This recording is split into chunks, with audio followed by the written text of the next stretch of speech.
Hi everyone, Sue Matsuki here with another Sue's Muse for Nightlife Exchange. Today I have two of my favorite muses, the lovely married couple Beth Falcone and Ritt Henn. Yay! Hey. Hi Good guys, day. thanks for coming and thank you. We're recording this early, so thanks so much for being here. Thank you, Sue. Thrilled Thanks, to Sue. have you. So I'm going to just get right into it. How did you two meet? I remembered when I heard that you two were getting married, and I was like, oh my God, if you put me in a room with 20 women, that's the girl I would have picked for Rit. I said that to Tanya Aw, Moberly. that's so nice. Tell me how you met. Uh, So it was on a New Year's Eve gig. I was playing with Jimmy Roberts with a trio. Also, Wally Usatensky was on drums. There was a party on the Upper East Side. It was given by a woman with a penthouse apartment, and there were two groups of musicians. There was Jimmy Roberts and the Jazz Trio, and the woman is also a patron of the Met Opera, and so there were also a whole bunch of opera soloists Mhm. with a piano player accompanying them. And so it was Jimmy was not their piano player. David Gaines was their piano player. and David invited me to go as his guest. I was just flying back in from having visited my mom and put out a little feeler to friends saying, is there somewhere low key I could slip into for New Year's Eve? And David said, you can come with me. Well, it was hardly low key. It was like, black cocktail dress and the whole thing. Cocktail dress, But blonde. I did very well that night. Is that why you noticed her? Well, it was yeah, and then famously, she was trying to cut her venison with a fork. To a party with venison. That'll tell you something about it. And I said, excuse me, pretty lady, excuse me, young lady, might I, get you a knife? And I said, No. no, fine. And he said, just let me get you a knife. And I went, okay. He comes back and said, now I have a fork and a plate. And so I hand him the plate. He holds the plate. I cut my meat. He goes back to play, and I'm thinking, that was very creative. I'm intrigued. I haven't been intrigued for a while. Aw. And then, yeah, and then at the end of the party, I thought she was waiting around to give me her phone number, but then I realized that pretty much any event we go to, we're always ask people to leave. There you go. Well, And I thought it was special. that's just awesome. Now, I know that originally, I mean, Beth, you do everything in your world, and Rit, you do everything in your world. You play for so many incredibly big named people, and you had these two separate lives. When was it that you two started to come together? What was the first gig, and how did you start playing together? Because you are magic together. I saw you when you subbed in for Amanda McBroom for when Michelle Browerman couldn't accompany her, and I was like, when did this happen? This is so great. But I think it has to do with the Winter Rhythms project, right? Tell It me a little bit actually about how that came does. to be. Let's see, it was Peter Napolitano who asked if I would do something at Urban Stages He for was the Winter first Rhythm. one to book me there too, way back in the day. Yeah. Yeah, and I said, well, I'd love to do a holiday show. And Rit and I were dating, and I said, Rit, would you like to do a holiday show with me together? Beth and Rit's Holiday Survival Kit was born, and also Beth and Rit performing together was born at Urban Stages with this holiday show, and we're about to celebrate our 10th annual. And I have rebooked them, and it's going to be, we hope, December 6th. Well, we know December 6th. All the details are coming, and there are some incredible special things going to happen for this year to celebrate the 10th year. So put that in your calendar right now. And now the Survival Kit is a study of or a celebration of music around the world, which is incredible. Tell us about how that concept came to be. Well, I have always been very interested in cultural, uh, what just culture, other cultures, just trying to find what we have in common. And I hail from Bethlehem, Pennsylvania, aka the Christmas City. And we had a red book on our piano called the International Book of Christmas Carols. And that was the first time as a child I opened, wait, there are carols in Spanish and German and Latin. Wait, people celebrate in different ways. So that's where the seed was planted. And then, of course, being in the Christmas city at age 7, I thought everybody in the whole world celebrated Christmas, albeit different ways. Yeah. And as I grew to figure out that, oh, wait, there are other celebrations as well, it naturally expanded. Well, what Hanukkah songs are there? And then it wasn't actually that long ago. I'm kind of sad to say that I found out about Diwali because we were traveling to India. Ritt had this amazing gig with Dr. L. Subramaniam, Wow.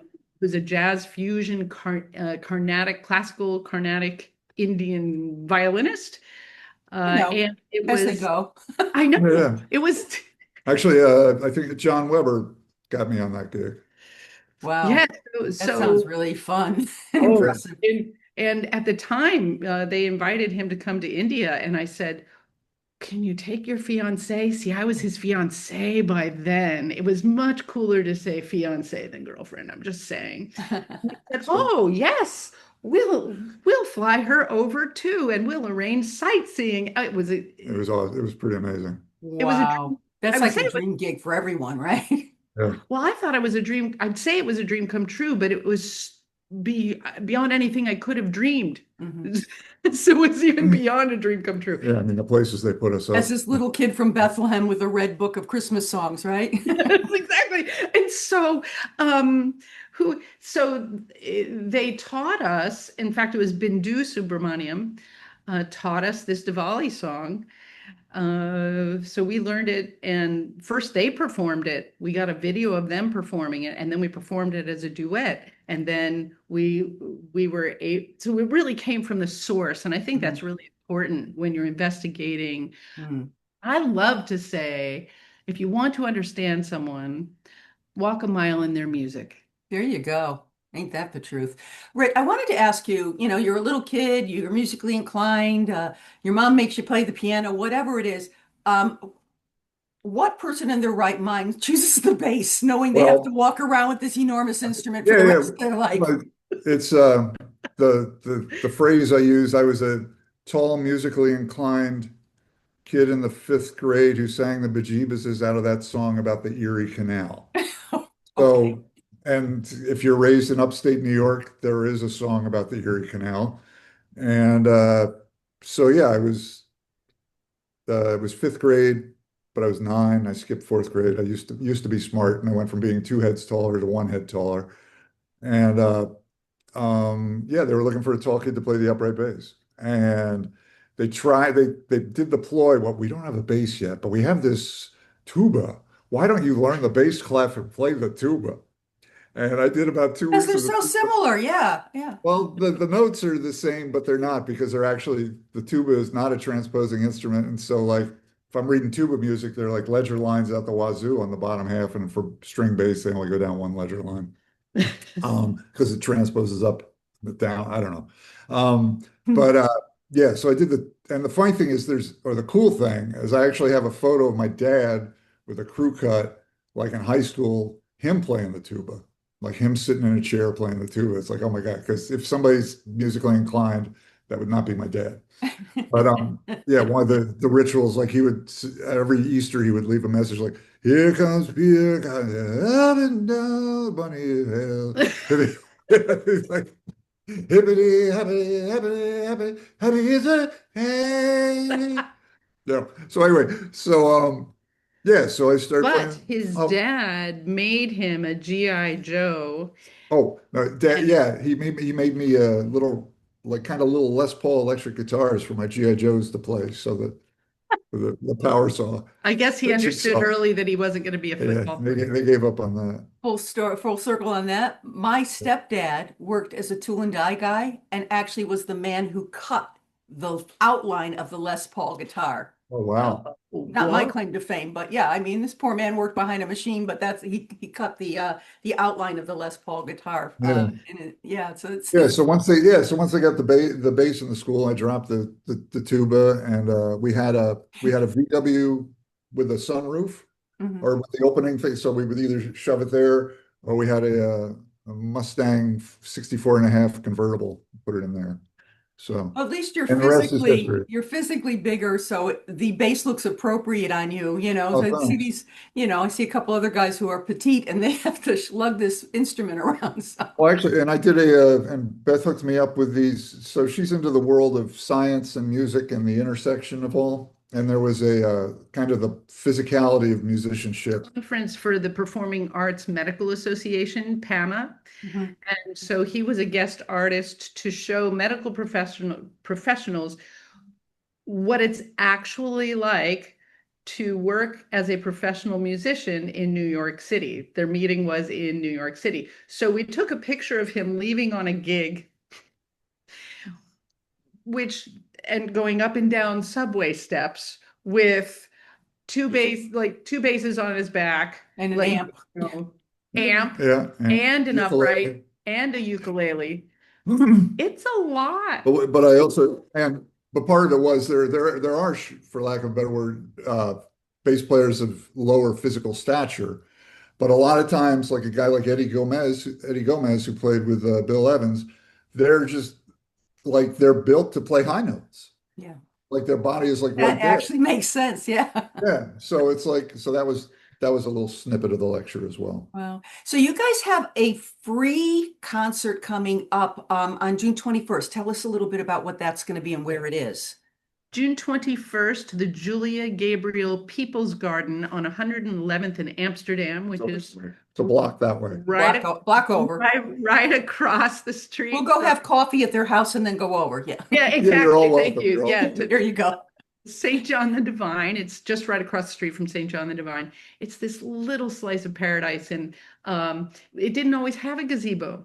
We played for the gazebo christening. We played for the renaming of the garden, as a matter of fact. I've planted some flowers in this garden. It's a beautiful community, and Julia Gabriel was a woman who led the people down to City Hall to fight the city from building a building on it and getting rid of the garden. So that's why it's been named after her. It's quite the story. Beautiful. Now, I will have It'll be at 1 o'clock, by the way. 1 o'clock. but I'll Yeah. have they have a picture like a postcard flyer. I'll have that connected right below here, as well as maybe some links. Maybe you can send me a link of you two doing something together. That would be fun. Just so you can hear this wonderful team of musicians. Now, Beth, you pretty much play every musician on the every musical instrument on the planet. I mean, in their show, she just gets up. You sing in Sanskrit, is that right? Is that the language? And then play all Sanskrit, these different instruments. Ladino. That goes back to that little girl with on the piano with the red book for Christmas. How did that all develop from there, truly?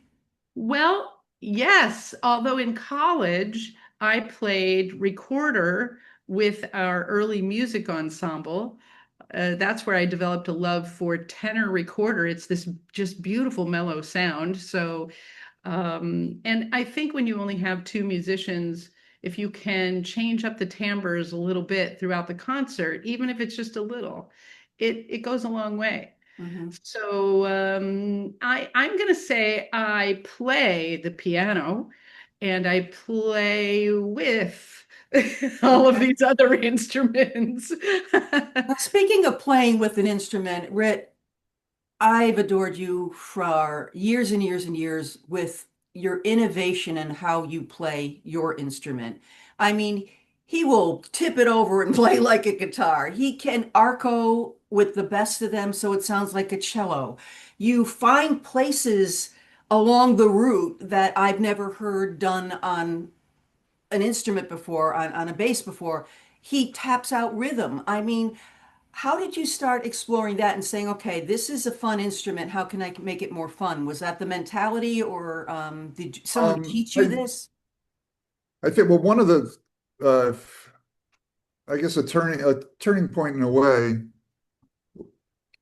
I was a singer. So in college, I was doing singer-songwriter coffee house guitar things, and then also was a bass player. And the two didn't, they were two different worlds for me at the time. And I had then the next step was one of my fraternity brothers said, Ritt, you're an okay guitar player. You're a great bass player. You should be a bass player. So I said, okay. Then I kind of stopped doing the singer-songwriter thing and started playing in lounge bands and being a bass player. But when I started doing that, I started learning how to sing and play bass at the same time, which I had not been doing before. And I also learned how to do steps, you know, and sing and play and do steps. Yeah. And then, um, but it's so at some point it was like, you should do your thing as a writer, but play the bass. And so when I started doing that, it was just solo bass. It was just upright and voice. So I mean, so as far as incorporating doing more with it, I mean, just like she was talking about, you need to mix it up if you've got different, if you've only got the one instrument, you're going to be looking for more sources. As far as the bowing or arco, I mean, I started on, when I was 9, I mean, orchestral type, and then I've had some teachers, and I don't know, and I, I don't know, I can get a decent, You're extraordinary get a at this. decent bow Yeah. sound for a while, and Yeah. my intonation has been pretty good for a while. Yeah. And Yeah, a lot of guys can pitch and, great bass players. And, I think you and Tom Hubbard are two of the best, thanks. Yeah, he's great. arcoists, if that's what you call you. But it's so beautiful. Like it moves me, like an opera music moves me, in terms of that line that you sometimes play. I want to talk we're closing things down a little bit because we like to keep these brief. Tell me a little bit about each of you as songwriters. What's your process like? Do you work together, or do you kind of, one writes lyrics, one writes music? How does that work for you two? I came at it from first wanting to be a singer-songwriter as a high school student. And I dreamt of that. I never really sang well enough, which is really why when I started learning to teach voice, it's because I just needed to understand how it worked. My parents met in an opera workshop, but I was the house pianist for a reason because I just didn't sound any good. I think you have a beautiful voice. Well, it's come along. Thank you. It's still do. coming along. It's just taken, it just wasn't natural for me. You know how some people, and I think you're probably one of these ones, and it just sounds good. No. I mean, Rick knows me from back in the day. I work really hard at getting my voice to where it is. It's a fallacy that some people do have a natural gift, but if you want to get better, you just study and keep growing. And I am certainly not the singer now that I was when we first met, Rick. So I applaud you for sticking to it because I think your voice is lovely. Oh, thank you. Me too. So I went to an open mic when I first came to New York and played at like one of what I thought my singer-songwriter, and they looked at me and they said, yeah, it's more like a theater song. I'm like, I'm not trying to write theater songs. Yeah. So I went to the BMI musical theater workshop and they said, sure, come right in. And I learned how to write from there. A beautiful experience. They give a very structured experience. And during that time, I wrote a musical called Wanda's World that was off Broadway in 2008.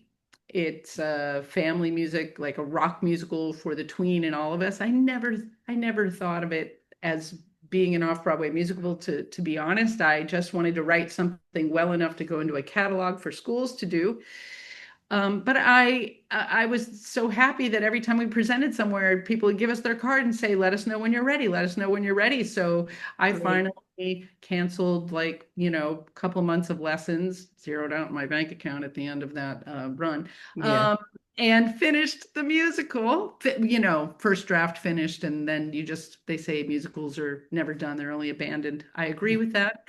But I cut my chops as a songwriter in theater. And now I'm wanting to revisit my singer-songwriter persona again. Mm-hmm. So, well, that's all the better for all of us. Now, Rit, whenever I think of you, I think of da da da da da. Well, thank you so much. It's one of my favorite songs ever. Thank you. That's so much better than what some people in LA remember me for. And I'm like, and in fact, thank you. That's from Maintenance. And what kills you doing that is hilarious, and that's great. And it's great to be. But I mean, Tanya Mobley sings that tune, and She does a great cover of it she too. does, Yeah. I mean, she does a couple of my tunes. That one and the Go to Her. I don't know if Yeah. you've heard You Go.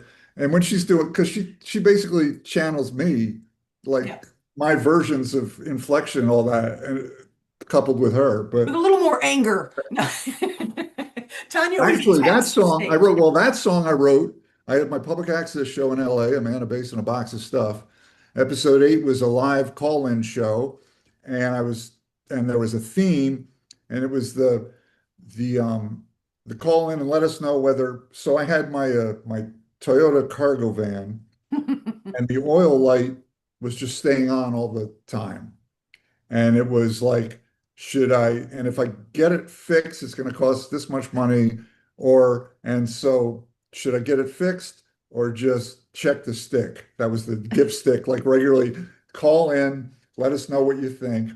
And I wrote that song for maintenance. I'm not very good at maintenance. I wrote that song and then debuted it on episode 8. And the funny thing about that riff is that Teresa Taduri, who was my guest on the episode, um, like I had the riff already, but she kind of like that was very close to she kind of intuited it as well. So Wow.